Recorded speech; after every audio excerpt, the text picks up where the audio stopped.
embark on the Great Canadian Farm Tour, it is important to acknowledge that we are on the traditional lands of Indigenous peoples. Agriculture in the Classroom Canada recognizes and honors the enduring presence of the diverse Indigenous communities across Canada, including the First Nations, Métis, and Inuit peoples. We acknowledge the deep connection that Indigenous peoples have to the land, waters, resources, and all of agriculture. We express our gratitude for their stewardship and custodianship of these lands for generations. Agriculture in the Classroom Canada recognizes that acknowledging the traditional territories we reside and work on is only a small step towards reconciliation. We ask that we all continue to learn more about the Indigenous peoples in these regions, to consider the history and ongoing colonialism on this land, to reflect on how each of us can contribute to reconciliation. Hello, bonjour. Welcome everyone to our next stop in Season 4 of the Great Canadian Farm Tour. We are so excited to have everyone join us today from across Canada. My name is Mercedes Unwin from Agriculture in the Classroom Canada, and I'll be your MC for today. Before we get started, we just wanted to provide a few reminders. For those who want to follow along in French, please use the Boost Lingo link provided in the chat or event description to access the interpreting services provided for today. We ask that everyone is mindful this is an educational event, so inappropriate conduct happening in the chat, such as spamming and improper comments, will not be tolerated. Throughout the tour, we welcome you to post your questions in the chat to get them answered. We'll answer as many questions as possible. The mystery word for your student activity books will appear at the end of this episode, so please stick around. Students, important answers to your student activity books, such as the Territorial tree and the meaning of the Territorial coat of arms, will be shared during the brain break. Finally, we would love to know where everyone is joining us from. Please comment in the chat your school and location. Now, we'd like to welcome our next tour host of the Great Canadian Farm Tour, Kenny, who is a greenhouse grower, which includes apple trees from the Northwest Territories. Kenny is currently located at the Inuvik Community Greenhouse, which is the most northern commercial and community greenhouse in Canada and provides sustainable food to people living north of the Arctic Circle. Kenny is also joined by Janet, who is the Executive Director of the Territorial Agrifood Association, an organization focused on promoting, supporting, and advocating for a sustainable and competitive, resilient agriculture and food industry in the Northwest Territories. Whew. It's great to have you both here today. Nice to meet you. I was wondering if you both could tell us a little bit more about yourself. Let's start with Kenny. Yeah, sure. So I was born and raised in Inuvik up here in the Northwest Territories. I've been with the greenhouse for about 6 years or so. I started back here in 2016. I had a few years of traveling around, but for the most part, born and raised in Inuvik. Yeah, a little background for myself, I guess. That's great to have you, Kenny. And now, Janet, could you share a little bit more about yourself and what agriculture is like in the North? Sure. Hi, I'm Janet. My background is in the business side of agriculture, so helping farmers get more from their crops and their farms, and helping them use technology and innovation to boost what they're doing and to experiment with new ideas and new ways of growing. I'm up here on Chief Dry Geese Territory in Yellowknife in the Northwest Territories. So our approach to farming and growing and agriculture might be a little bit different to some of the farm tours that you've already seen. So when you think about the Northwest Territories, when you think about the Arctic, what kinds of things do you think about? Do you maybe think about polar bears, maybe snow, lots and lots of snow, some wind even? Well, we do have all of those things. We don't have penguins, though. That's Antarctica. So we do have the cold, and we do have the dark, and we do have the wonderful polar bears. But what we also have are the same kinds of crops that you'll see grown in other parts of Canada, just maybe grown a little bit differently. So we have potatoes. We have tomatoes that grow in the Northwest Territories. We also have egg farms.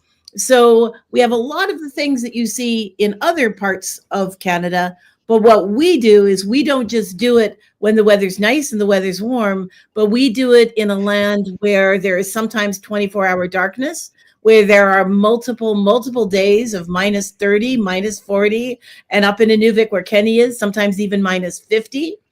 And so our approach to agriculture has to be a little bit different. And I think Kenny's going to show you some of the exciting things that can still be done even when we don't have 24-hour daylight. And so he's going to take you around inside Canada's northernmost commercial greenhouse, as Mercedes told you about. But he's going to be doing it when it's minus 20 outside and there's only 4 hours of daylight. That might be a little bit different than where you're from. So I think you're going to enjoy finding out a little bit more about what's unique about NWT agriculture. Wow. So thank you to you both for being here with students all across Canada and for the first ever stop in the Northwest Territories. So you're the first ever to join us, and that's a very important thing. So before it's very exciting. Yeah, we're great. It's really great to have you both. Before we get started with the tour, are there any schools you'd like to say hello to or do shout outs to? Yeah, and I'll shout out my two local school and colleges. There's a East 3 Secondary School and the Aurora Community College. Yeah. I went to the East 3 growing up and went to the Aurora for a little bit of upgrading 2 years ago. Okay. Yeah. And Mildred Hall here in Yellowknife, shout out to you. Welcome, and welcome to everybody across Canada. We're glad you're with us. Okay, great. So now we're going to take a quick leave and hand over the controls to Kenny so we can get started on this most amazing tour. I will return periodically to share questions being asked by students from across Canada, and Janet will join us again at the end to share more words of wisdom about agriculture in Northern Canada. So we'll hand the controls over to Kenny. We'll be right back. Oh, sounds good. Thank you. Yeah, so I guess I just want to talk about introduce the hydroponic unit a little bit, and then in the next segment I'll show the actual inside of our greenhouse. It's an uninsulated building, so at the moment it is frozen because it's currently minus 20. Feels like minus 25. But yeah, so let's start with the hydroponic unit here. So this is where I work on a daily basis. This hydroponic unit here, it runs all throughout the winter. Generally, we start it in about October, and then we run it all the way until December, just pretty much for the entirety of the winter month. And that's really important because in the middle of December, we get about 1 hour of daylight. So having fresh greens and veggies available is super important. These shelving units and this whole unit is quite an amazing setup. So just this one out of 4 shelves can grow just under 600 plants, which translates to about 30 to 50 families being fed with veggie boxes, alongside supporting some of our local stores and restaurants with some fresh herbs and veggies. Yeah, and there's a bunch of other caveats that's, working in the north here. Constantly having to run the dehumidifiers because it gets very moist in here. It's very cold outside. So I have a drainage port at the back. This morning, I actually had to chisel it out with, a chisel and a hammer because it froze solid.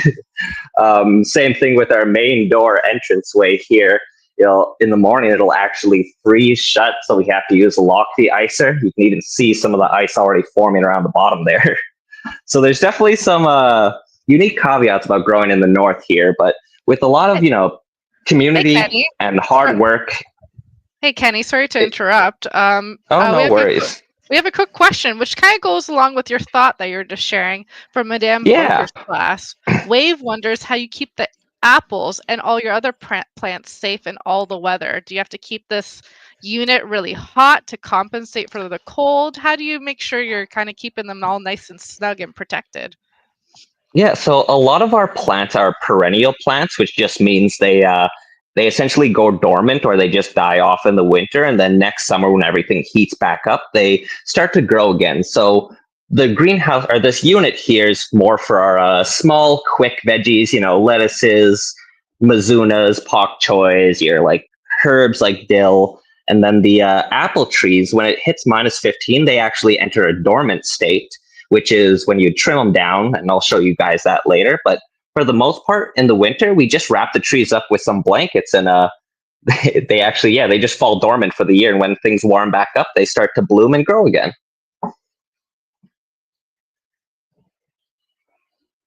Wonderful. Thanks for that great answer. Feel free to keep on going, Kenny. Okay, yeah, no worries.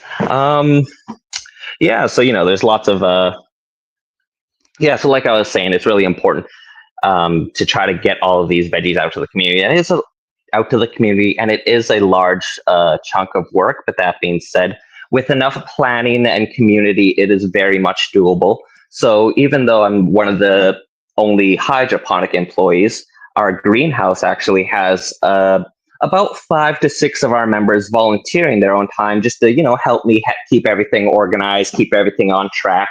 So it really is a community-based effort. Yeah.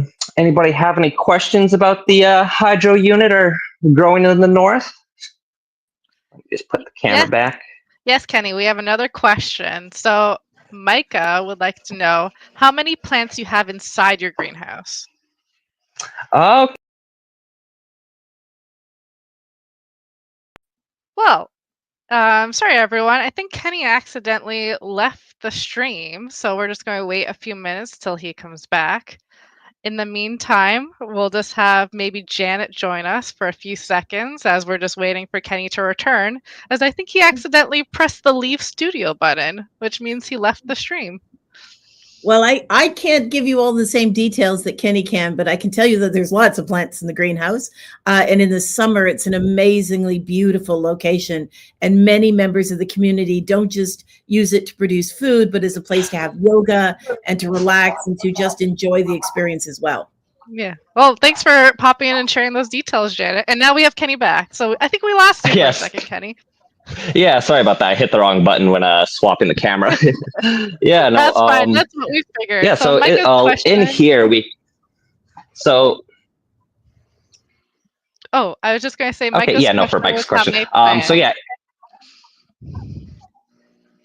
Oh, okay, yeah, no, definitely. Yeah, so in the hydro unit, we can grow just under 2,400 plants at any given time if we're running at max capacity. And inside, I'm trying to remember a rough estimate of how much we harvested.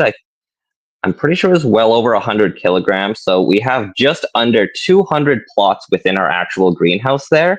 And then our plots are 5 feet by 12 feet. So you can grow quite a few veggies in there. I'm trying to think of a rough example.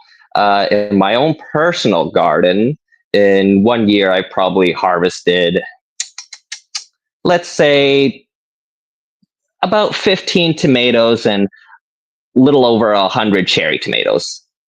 So you can grow quite a bit in here. Yeah. That's wonderful. It's so amazing how much you can grow. Now let's do one more question before we go to our commercial brain break, and then we'll get started and going into the greenhouse to see the apple orchard. So this question no, it sounds good.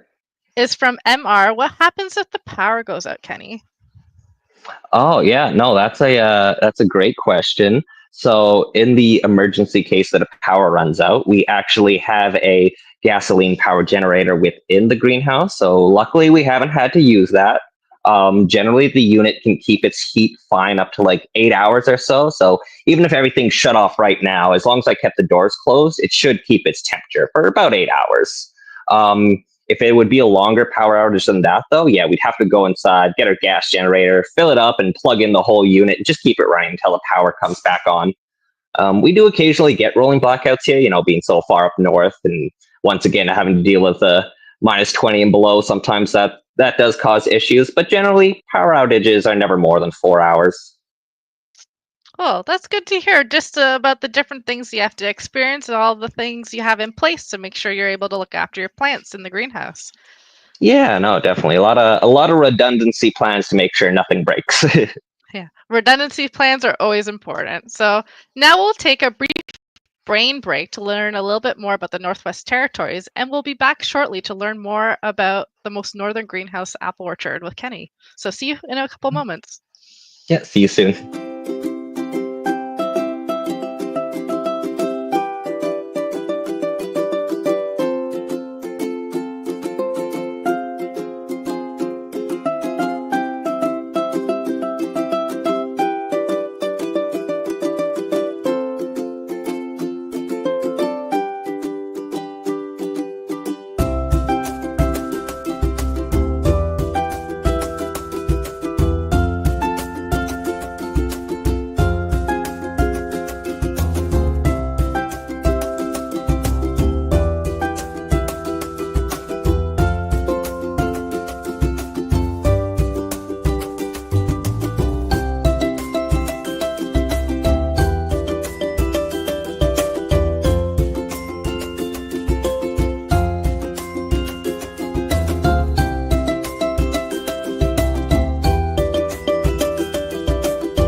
are now back with Kenny, who's all suited up to show us more about the greenhouse operation. Yeah. Yeah, no, you can tell I got a little all bundled up, like I said, uninsulated in here, so about minus 20 or so. So, Kenny, how did this kind of greenhouse start? Do you know the history behind it? Yeah, so I do know a bit of the history. So it's we just had our 25th year anniversary of the greenhouse this year, so that was quite exciting. The greenhouse, yeah, we used to be a old residential school / hockey arena before it was actually repurposed. I could be a little off on the date, but I think it was 1996 was the proposal to repurpose it, and 98 was the first official year running the building. Yeah, it was a huge community effort. The building was set to be demolished, but one of our local mayors at the time, Peter Clarkson, was one of the people to propose that we can renovate the building and turn it into a community growing space. Yeah. Thanks so much for sharing that. And then we actually have a question from Charlene. So No, definitely. Just wants to know why you wanted to be a greenhouse farmer or grower. Yeah, no. So, funnily enough, I guess when did I say I started? It was 2016 or so. My first experience here was actually a lot earlier than that. I think it was 2012, 2013 or so. One of my family's friend members actually had a plot here. Yeah, no, when I got to come in and I got to try some of the fresh veggies here, and it kind of like clicked in my mind that, oh my God, veggies actually taste good and fresh and like sweet. Because, being so far up north, the greens and that are usually pretty mushy or packed full of preservatives by the time they get here. So when you buy greens from the store here, it kind of has more of a bitter taste. So I guess that was kind of like my initial exposure into it, just realizing like, oh my God, plants are actually amazing. They taste good. I love that. Thanks for sharing that a little bit about yourself, Kenny. So let's get started with you taking us a tour around the facility and learning a little bit more. Yeah, no, definitely. So let me just swap this camera around real quick. Yeah, so we're just actually here. I'll go to the main entranceway here so we can get like a proper introduction. Once again, you can see everything freezes shut. Love to point that out. So we get a lot of tourists in here. So this is actually one of my favorite things. This is a little pin board of like maps. It's a map of the world. And we usually in the summertime, we'll have a little box of pins here. So wherever you came and traveled from, you can go ahead and pin your location just to kind of show like how much of a how much diverse tourism we get here, really. Yeah. And this year we had a like I said, it was an exciting year. It was the 25th year anniversary. We just built our cafe space. Alongside our cafe space, we actually made a nice little sitting area because there's not too many places to sit and eat in town. So you can come here, go check out the gift shop. We got lots of puzzles and toys for the little ones here to keep them entertained, and quilting for the families. Let's go into the main greenhouse area here. So, this is where all the magic happens. Just the little under 200 plots in here. It's not too bright. I did set up some lights for the apple tree, but that's kind of one of the caveats of the north. We have about 4 hours of daylight right now. The sun is just starting to rise now. So we have a plot system that's usually split 50-50, 50% of them being greenhouse plots. So that's stuff that we sell to the community, we use for our programs, and the other half is community members. So anybody in town could come and buy a plot for the year. And it's something along the lines of like $70 plus 5 hours of volunteer time. And, volunteer time could be anything from watering your friend's plot to helping us weed. As you can tell, this, actually, I guess I'll get to it a little bit when we get closer, but this used to be a hockey arena, hence the giant space. As you're walking, Kenny, we have a question from Hudson, who's wondering what type of apple plant you apples do you plant? Yeah, no, definitely. So we got 3 types of apple varieties. We're actually just learning about some of them. We're having some internal debate this year because, wait, let me see. I have it written down here. I know one of them, the smallest guy here should be our Gala apple. And I thought we had crab apple trees, but one of our members who actually came in and trimmed our trees for us, he used to work in an orchid. And they told us that they might not be crab apples, but I can tell you this one is definitely Autumn Delight, this little guy here. This is our smallest tree and our most recent apple tree. I think we got it about 2 years ago. Yeah. Wonderful. Thanks for answering that question. And thanks for telling us about how much of important the facility is as a community location by sharing the different spots in terms of the cafe, activities, and how the community is involved. So Yeah, no, definitely. Tour, Kenny. Oh, thank you. It sounds good. Yeah, I guess there's, little things to mention. Like, so you can see we have an upstairs growing area. That upstairs growing area is usually where we start all of plants. I think it's really exciting. It used to be a very small room for viewing the actual hockey arena when this place was a hockey rink. So we extended that floor out a little bit and added a wall in there to encapsulate all the heat. So yeah, we also have 2 giant heaters up there. So it doesn't, I'd say by March, let's say we're seeing temperatures of about -8. You can't really grow plants in -8. So that upstairs section will be closed off and we got our heaters going. Then we start all of our plant babies. I think we seed a couple thousand, bunch of, lettuces, tomatoes, various herbs and mustard greens, things like kale, Swiss chard, cilantro, and basil. Yeah. One of the other fun things about this place used being an old hockey arena. I'm not sure if we'll get proper lighting to see it, but there is actually a bunch of old puck marks on this back wall from when this was a hockey arena, and I'd kind of love to point that out. Yeah, the other thing I love about this place is we do try to get, like I was saying, we try to get as much of the community in here as possible. So while it's a bit bare right now, we usually reserve these 12 plots here for purely just potato planting. And at the end of the year, so the potatoes take about the entire grow season to complete their growing cycle. But yeah, at the end of the year, we'll actually go and we'll get a bunch of the community members, mostly high school students and the elementary students, and we'll get them all to harvest some of the potatoes. They get to take them home. And it's kind of that great initial exposure. It's kind of like how I was talking about my initial exposure into the greenhouse. It got me interested in plants and kind of like clicked it in my brain that, oh my God, these are, they taste good, they're sweet, and it's easy and fun. Hey, Kenny, Ben wants to know, what's your favorite plant to eat that you grow? Oh, my favorite plant? I'm going to say it has to be the cherry tomatoes.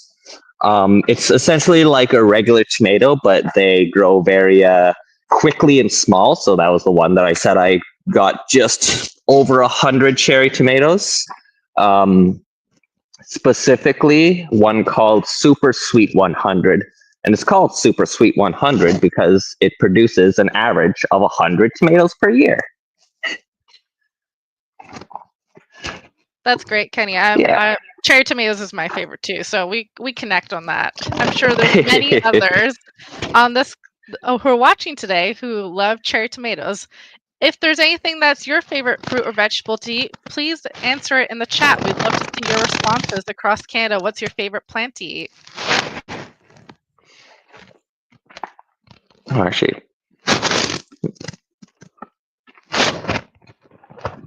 Hey, Kenny, I have a quick question from a student across Canada. Do you grow flowers? And a follow-up question I have is, where do you get all the water from to water all the plants? Oh, those are actually really great questions. So yeah, we actually do grow a good chunk of flowers. Trying to think of a rough estimate. 50 times 5. Let's say we grow about 2,000 flowers or so, because we do provide a lot of flowers for decorations for the community. We supply a bunch of our local vendors. The town itself will buy about 50 of these hanging baskets, but they'll be full of flowers. And they'll actually hang them all along the main road here. So about 2,000 flowers or so. And for the water delivery. So once again, one of those lovely things with the north. We are hooked up to the main town water supply on that wall there. But like I was saying, in March, it's still about quite a... The ground is frozen, our water lines freeze up. So for about the first month of March, the fire department will actually come over, volunteer their time, and they'll bring their fire truck in and they'll fill up a bunch of these blue barrels here. So we got these giant blue barrels. I think they're about 55 gallons. So these usually hold us off for the month of March. Wonderful. Thanks for answering that, Kenny. And we're getting answers from all across Canada about how different people like cabbage, blueberries, strawberries, apples, watermelons, and carrots. Kenny, is there anything that you don't grow in the greenhouse that you'd love to add? Maybe something unique like kiwis? Anything interesting? I think we are always trying to experiment a little bit. Like with our hydro, I know we try to do a bunch of what was it? We try to do a bunch of violets in there. We actually have a little, if I recall it right, this is an acacia tree. It's an acacia sprout, actually. So we do try to experiment with like random plants every now and then. Like these apple trees actually were an experiment themselves. They're the most up north apple tree, or they're the most up north apple trees in Canada, North America. So we didn't actually know if they would grow up here. So the acacia tree will kind of be the same experiment. I would love to try to grow watermelon in here. The only, we've done it before. The only thing is you have to start it super early. So like I might actually have to start it by the end of the month if I'd like to see a watermelon this year. Wonderful. Well, Kenny, we're coming close to the end of our tour. Let's do one more question from a student across Canada. Yeah. So Lakeland wonders how or who helped build all of this? Oh, yeah, no, that's a great question. So, yeah, that was the, like I was saying, our mayor at the time, or one of our previous town mayors, Peter Clarkson, and Ron Morrison were the two main workers here. So we had a bunch of local contractors and that hired throughout the season, but those were our main two builders. They were the ones who came in, did the floor plan, wrote up all the expenses of it, and recovered what supplies they could to do the actual renovations and make this a functioning building. What a great question. It really shows that you need multiple different people to build something so wonderful and beautiful for the community. Because let's not forget that you play a important role with it right now, and you have so many different volunteers to engage with this to make sure this works on a year-by-year basis. Yeah, no, like I said, it really is a community group effort. So now that we're coming to the end of our tour, Kenny, if you could flip your screen back onto yourself, we just want to hear from you and Janet. Any final words you'd like to share with youth and students from all across Canada? Oh, definitely. Yeah, that sounds great. Wait, let me just picture my camera.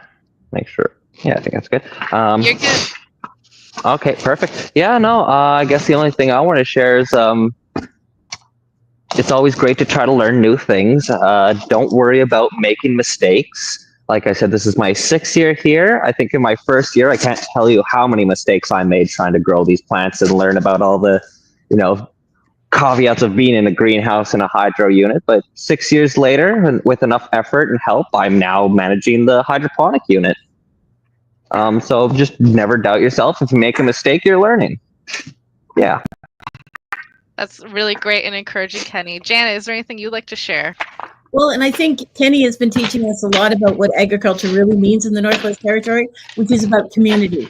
That it isn't something with our challenging conditions, with the environment that we're in, with so many things being new and experimental, that we produce food in the North because we have strong community support. We have communities that come together. We have people like Kenny And I love the fire department point that have to come in and provide water, because it's not as straightforward as it may be in other places.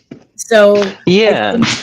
it's a very special part of the work that you do, Kenny, and the work that happens here in the Northwest Territories, is that food security, food sovereignty, and agriculture all are kind of woven together in the community fabric of the Northwest Territories. Yes, Yeah, no, they really are. That's wonderful. And we're having comments from students saying thank you for sharing such a great experience with them. And really what I want to say is there's opportunities in agriculture everywhere. Like, Kenny, you return to your hometown to do stuff in your community, but everybody across Canada, there's opportunities all across Canada for you to engage with agriculture, including the Northwest Territories. And I just want to say thank you to you both for your time today. I know I learned something new just from talking with you both. And before we close off this episode, and thank you to everyone joining us for waiting patiently, I'm excited to share the mystery word is 97% or 97% en français. So in French, 97%. And thank you again to Kenny and Janet for joining us on this episode of the Great Canadian Farm Tour, our first ever in the Northwest Territories, not our last.